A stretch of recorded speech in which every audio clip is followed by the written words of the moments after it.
This week I've been thinking a lot about the idea of our bodies when we are undiagnosed and trying to survive spend so much time in a state of anxiety and fight or flight, freeze, fawn. We essentially become used to that sensation. That sensation, however uncomfortable it actually is, I won't say it becomes comfortable, but it becomes familiar. So when we start to heal post-diagnosis, I can only speak for myself, this is what I've experienced this week. As I've started to heal, and we're talking 6 months down the line of being diagnosed, I think I'm starting to see how it's taken me this 6 months, even to understand a percentage of what it feels like to feel comfortable, like a small fraction of what it must feel like to just feel comfortable. As humans, we become completely used to being in this state of like almost toxic anxiousness. When we learn how to rest and we learn how to slow down, it feels really uncomfortable and it doesn't feel like it's working.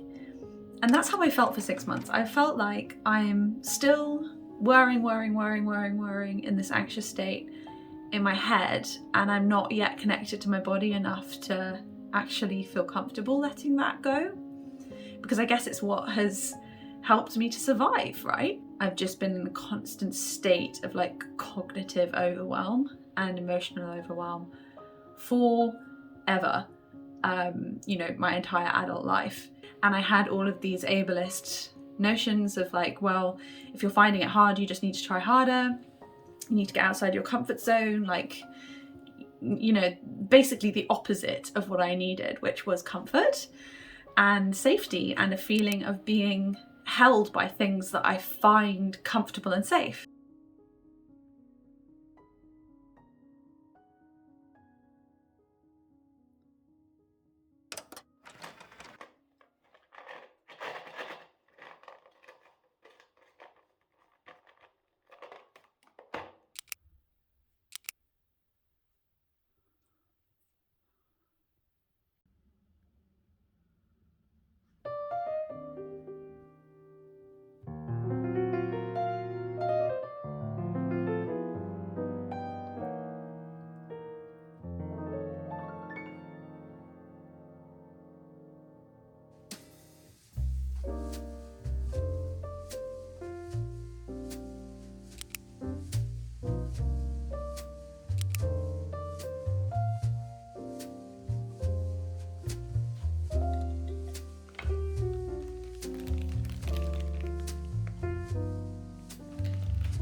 So I have done therapy in the past.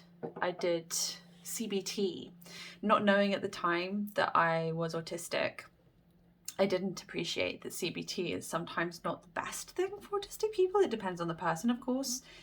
But now looking back, it explains why it didn't really do that much for me. If anything, it kind of got me a bit stuck in thought spirals, which is kind of the opposite of what is meant to happen.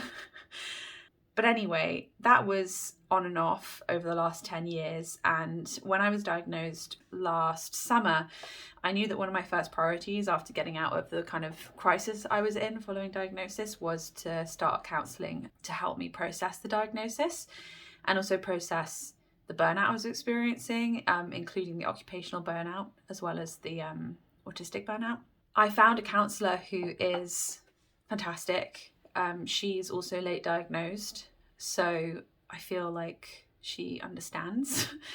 And I see her once a week. And the thing that I've noticed is that I've been seeing her for 3 months, and it's not just the therapy sessions themselves that are becoming more helpful, but also my approach to how to prepare for them. Because at the start, I would just turn up and I just wouldn't know what to talk about at all. Like, I didn't think to really prepare very much because I didn't even really know where to start. And it was very anxiety inducing to be talking about something so new that I didn't understand with someone I didn't know very well. And I didn't really understand how the sessions were meant to help me. And with time, I've started to realize that they take a whole day out of my diary. And what I mean by that is on the day of therapy, I have naturally heightened feeling of, it's not even really anxiety, just like awareness that it's happening and that I have this appointment and that it's really important and that it could be emotional and that it's going to be draining. And so in the morning before the appointment, I don't really do much.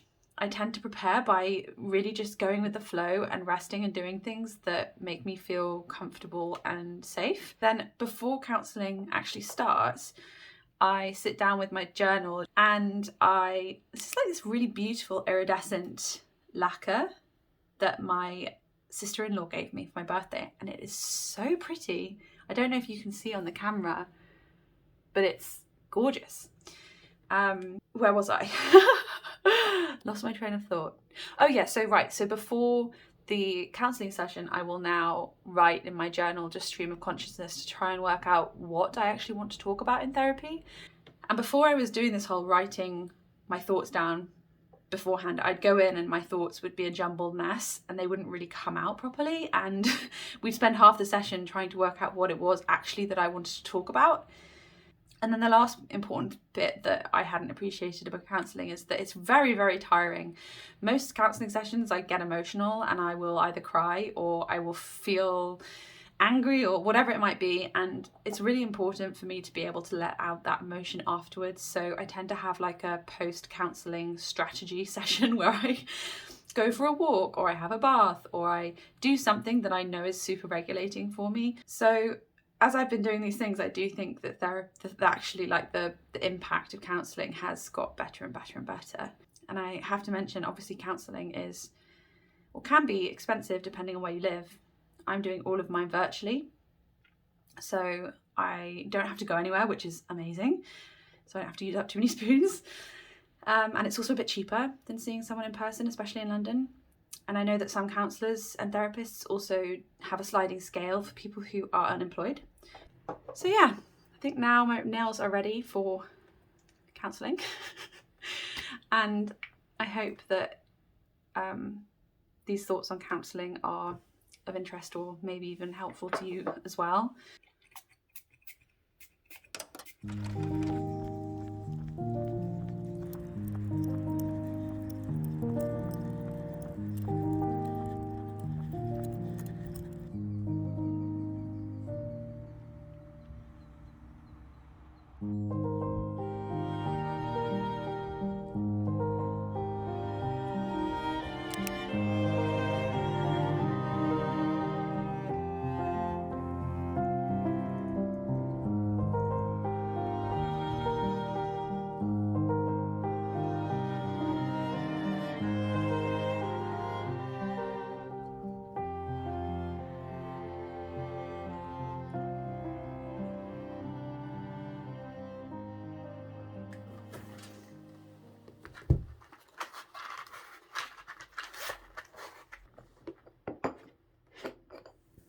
I'm just preparing for a call with my doctor about my ADHD referral, which has not been the smoothest of referral processes, I'll just say that.